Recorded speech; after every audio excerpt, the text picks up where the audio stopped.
Oh yeah, I'm really liking Blazblue Cross Tag Battle. Feels like one of the old fighting games I used to play when I was a kid. The fighting game genre is in the middle of a renaissance, as many of the fighting game companies are all putting out games right now. There's currently a Killer Instinct game out, Soul Calibur is coming back, Mortal Kombat might be coming back again, Dead or Alive, I don't know what's going on with that, Street Fighter V is out, Blazblue Subject Fiction was recently released, King of Fighters is back, and even some of the people from the old Street Fighter EX is on their way back as well. There are a lot of games for the fighting fans, but the crossover series is also making the biggest comeback I've ever seen. And now in the world of Dragon Ball Z and Blazblue.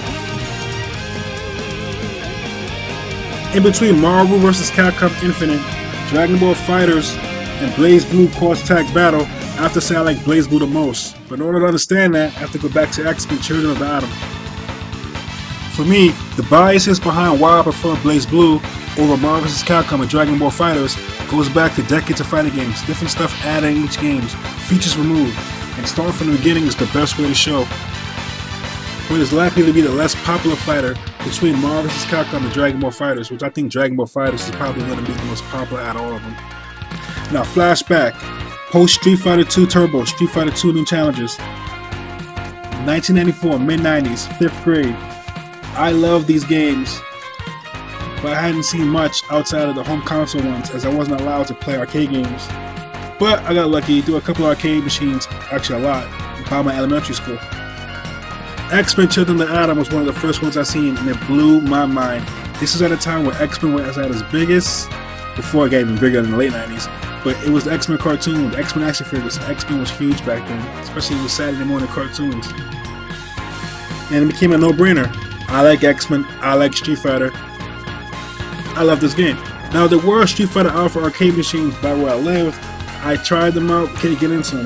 The Street Fighter Alpha series I felt before Alpha 3 at least, I'm missing a few things. A lot of my favorite characters, I couldn't get into the story, and the early Street Fighter Alpha games felt too close to Street Fighter 2 for me as I was still playing Street Fighter 2 at home. Why would a kid spend money at the arcades for a game that's real close to a game he has at home, you know? I wanted something new and original, and then lo and behold, not that long later, X-Men vs. Street Fighter, the first crossover game, I think. I can't remember if there was another crossover game before this, but I doubt it, because X-Men was the biggest thing in the comics world, Street Fighter was the biggest thing in the fighting game world, combined them, no-brainer. It blew my little kid head, but it also did a number of things that set the standard for crossover games from back then in the mid-90s to today. And it is because of this game's standards, which is why I don't like some of the other ones as much, especially Marvel vs. Capcom Infinite, which had a few errors in certain areas that I can't forgive, and Dragon Ball FighterZ, which I do like, but it's missing some of the unique flavor that you get from actual crossover. Area number 1, actual crossover gameplay. Street Fighter vs. X-Men combines Children of the Atom and the Street Fighter Alpha series. Uses both their sprites, reuses them, which is fine in fighting games, might I add. Reusing old stuff is normally fine in fighting games, long standing behind it. But combining it to making something new and original. Think about it like this, play Ryu in Street Fighter 2 and then play him in this game. Completely different, jumps much higher, can shoot beams out his hands, bigger fireballs, and can do ground combos into air combos and finish off with a super, something that you cannot do in the Street Fighter series. The game is also much faster than what the X-Men had, X-Men Children of the Atom, closer to Marvel superheroes. Number 2, and this is big, the roster is a collection of some of the most popular X-Men at that time. Marvel vs. Capcom Infinite, you need to learn this, most popular characters at that time, and a great cast of Street Fighters, plus Akuma, come on. While Charlie being here lets the people know that it's from the Alpha series and not Guile, and also everybody's mostly wearing the Alpha series costumes. Cammy's wearing her Killer Bee outfit and Bison is puffy, but the roster itself is great. Music is also good as well, it's a big bonus. This is another standard that you will see in future Marvel crossover games. Good music for the Marvel characters.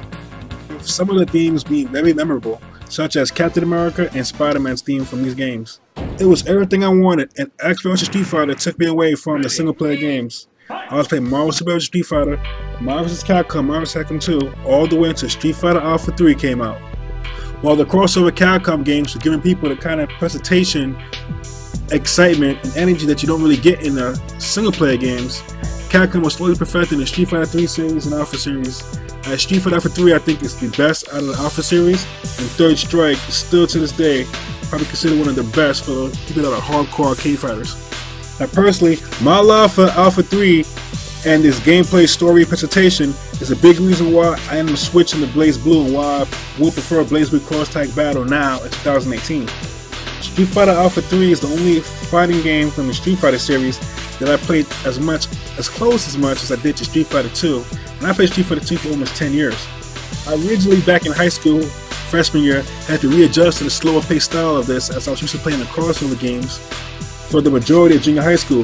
But Alpha 3 has a lot of story, and it's not just told in the ending, it's told before fight starts, when certain characters see each other, during certain matches throughout the arcade mode, and the ending. There's also a little intro as you pick a character. There's a lot of detailed information which sets up the Alpha story, in my opinion, which is why I prefer it as a Street Fighter game. Now let's not get it twisted. Gameplay is very important, probably more important than anything else. But to pick a character, you have to pick a character that represents your life, right? Somebody that you identify with. And how they look and how they dress is very important, and the story tells you that. This is something Street Fighter 2 did well. Why Sega has a scar on his chest? Why does Ryu wear a red headband in Street Fighter 2 but a white one in Alpha? Why is Ken hair longer in Street Fighter Alpha? Why does Blanca have anklets on his ankles? Why does Vega have a mask? All of this stuff is told in the game. If all a person wants is just the match itself, then he can have that. But these games that have extra stuff in it, like the story, adds to the game. So now I'm getting both the great gameplay and something worth listening to or watching while I'm playing. The earlier Alpha series got rid of a lot of my favorites. Alpha 3 brought them all back. But Marvel vs. Capcom 2, that took everybody I liked back in the 90s. Now, while my junior high school years were all about the crossover games, starting with X-Men vs. Street Fighter, ending with Marvel vs. Capcom, and then most of my high school years, the beginning, were about Street Fighter Alpha 3 and a little bit of Third Strike, Marvel vs. Capcom 2 brought me back to the crossover series that I love so much.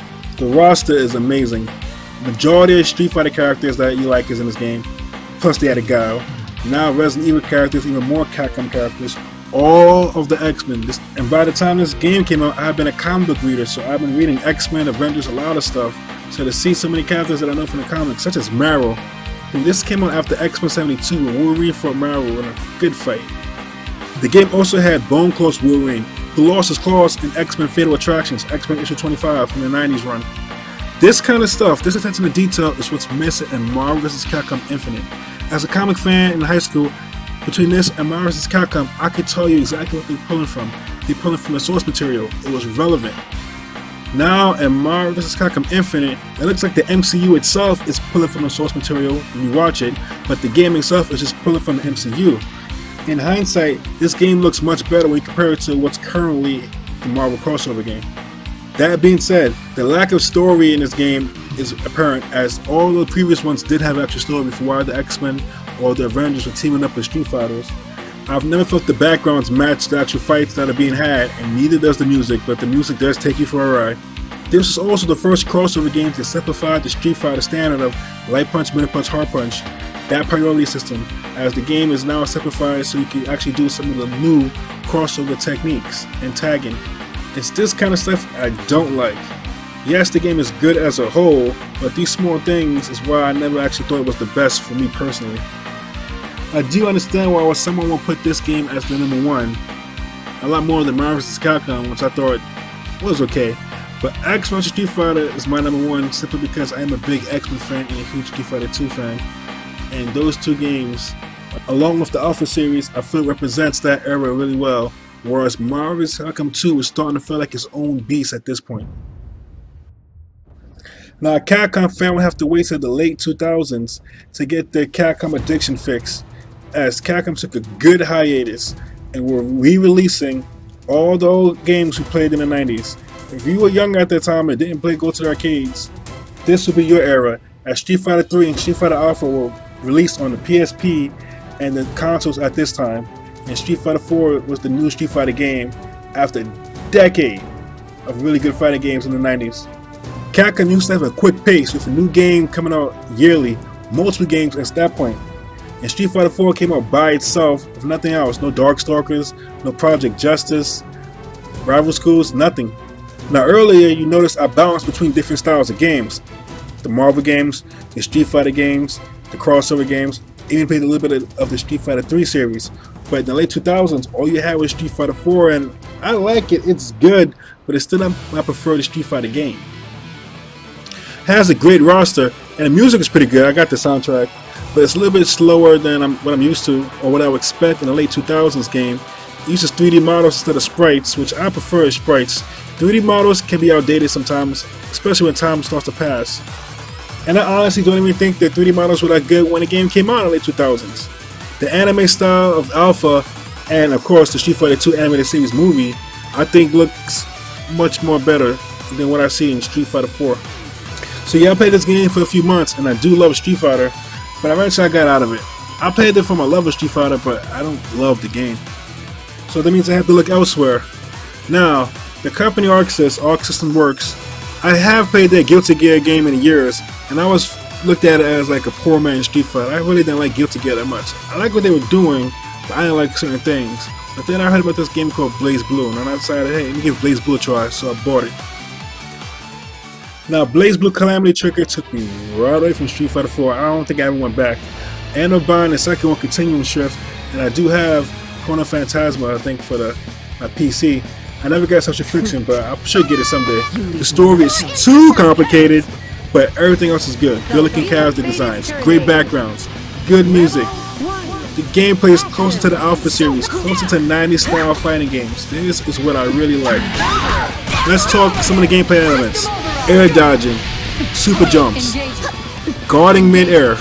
These are some of the things that were in the Street Fighter series, but Street Fighter 4 got rid of. These are some of the features I like. I like the natural progression of the Street Fighter 2D fighter in the 90s, and I feel Street Fighter 4 deviated. And I think what Arc System Works was doing was going right back to what we were playing back when we were teenagers or high school kids. It has a lot of the gameplay features you find in the Alpha series. It has a speed and a precision that you have in the third Strike series. Now let's talk supers for a second. Street Fighter originally did not have them. Street Fighter 2 Turbo had it. One super per character. Super Street Fighter 2 New Challengers Turbo. You know that game has so many names, but the final one is what I'm talking about. Added one super. The Alpha series added more supers. The Street Fighter 3 series let you choose supers. Towards the end of those games, especially the Alpha series, you would have multiple supers per fight. This gave you multiple options to use in an actual match. The crossover game had multiple supers, where you had the Shin Shoryuken, Shin Shoryuken, and the Tachimachi Senpu Kaku super. When I say there's certain elements of the Street Fighter 4 gameplay I didn't like, it's that kind of thing. Where Street Fighter Vanilla came out, you had one super, and you had a stronger version of that for some characters, which was their revenge. Later on, they added more supers, but understand, you, for instance, already had multiple supers in fighting games in the late 90s, so to have them reset back to the Shin Shoryuken and Metal Hadouken never felt that good to me. It didn't feel like progress. It felt like they was messing around with it, adding some things, moving a lot of things, going back to the well, whereas it didn't feel like a natural progression, which is what I felt Blazblue feels like. It feels like the Alpha series. Flash forward again to the early 2010s, and they finally decided to mix Street Fighter with Tekken. This is an old school, this is an old battle. As even back in my old arcade days, I used to argue with the 3D fans that 2D was better, and they thought 3D was better. Virtua Fighter was my choice. When I was a kid, I had to choose between Virtua Fighter, Alpha, and Tekken. I chose Virtua Fighter. I played Dead or Alive later, but I never thought it was that great. I was a fan of Bloody Roar, but Bloody Roar seems dead now.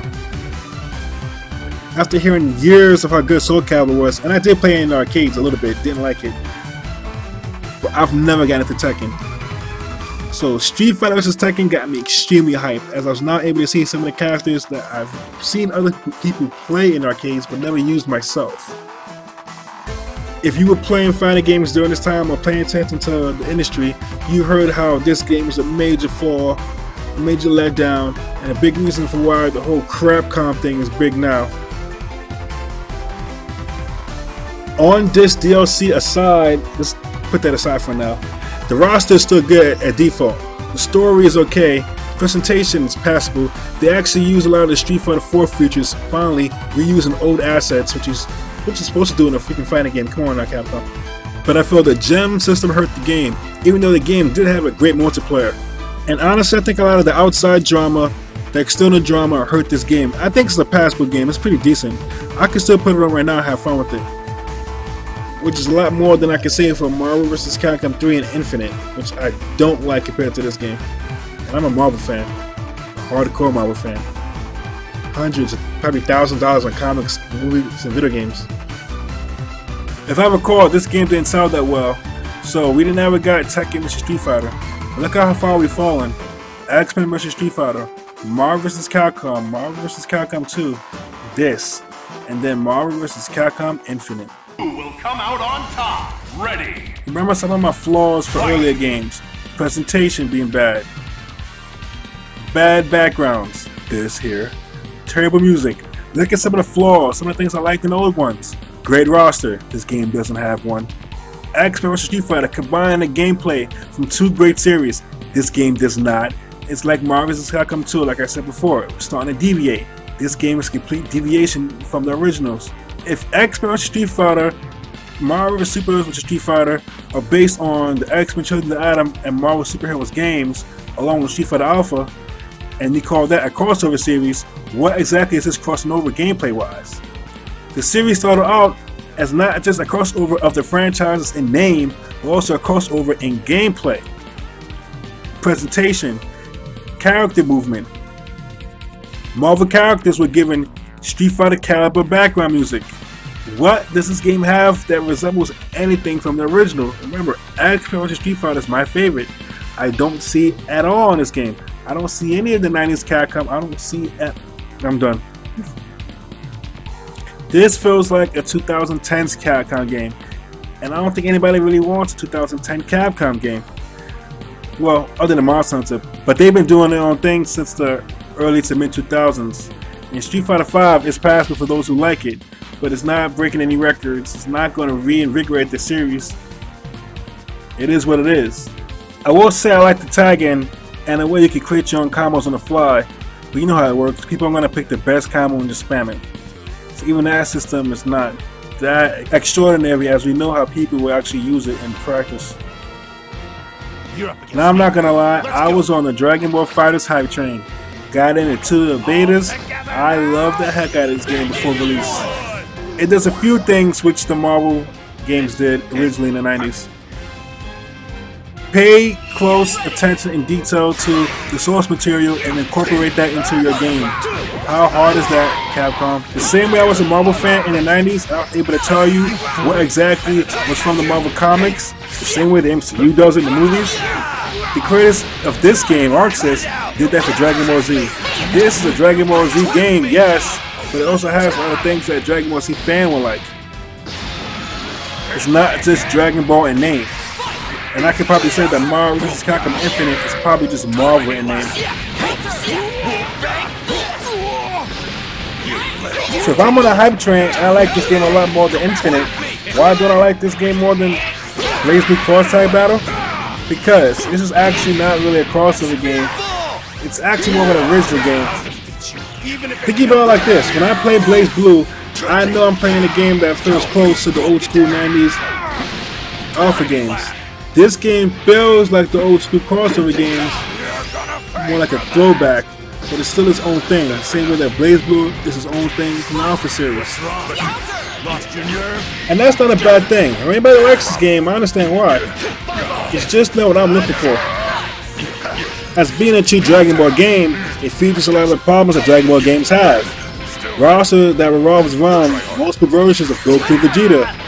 That annoying vanishing attack, which was in the Budokai games.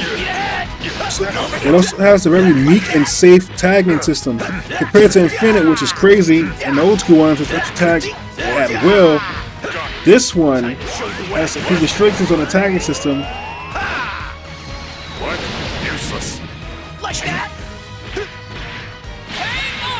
It's as if the developers didn't want the chaos that was in Marvel vs. Capcom 2. It's its own thing, and I respect that. I can't wait to see what happens in the future with this series. But I'm still looking for more. I always make sure to keep training.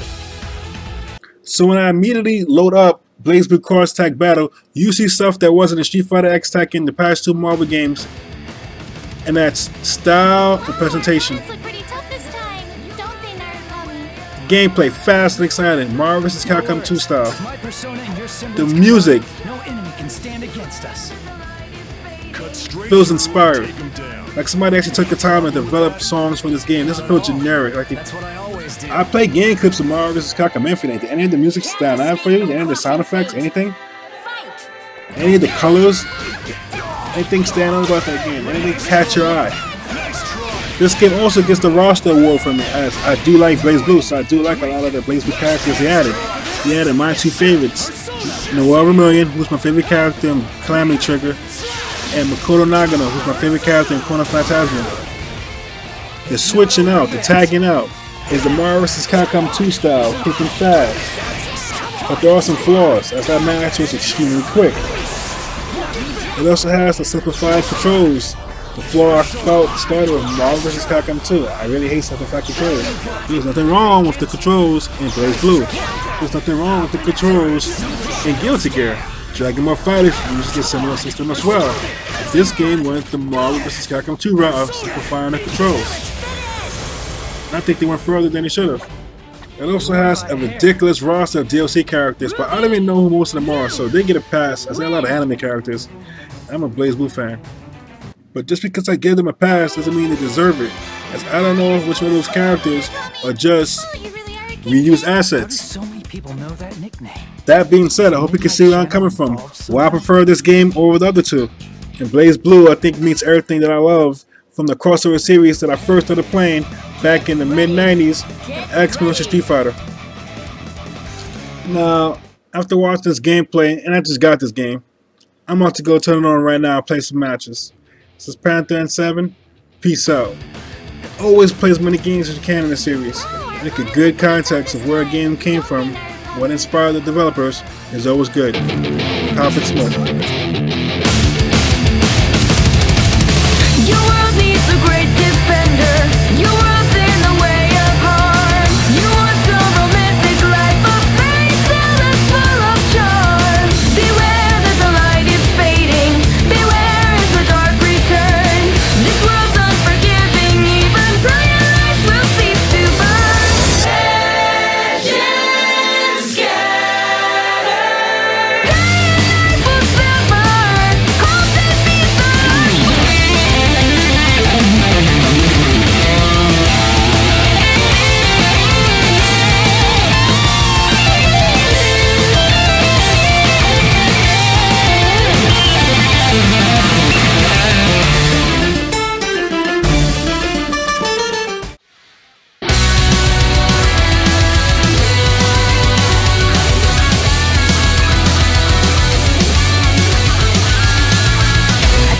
couldn't stand another minute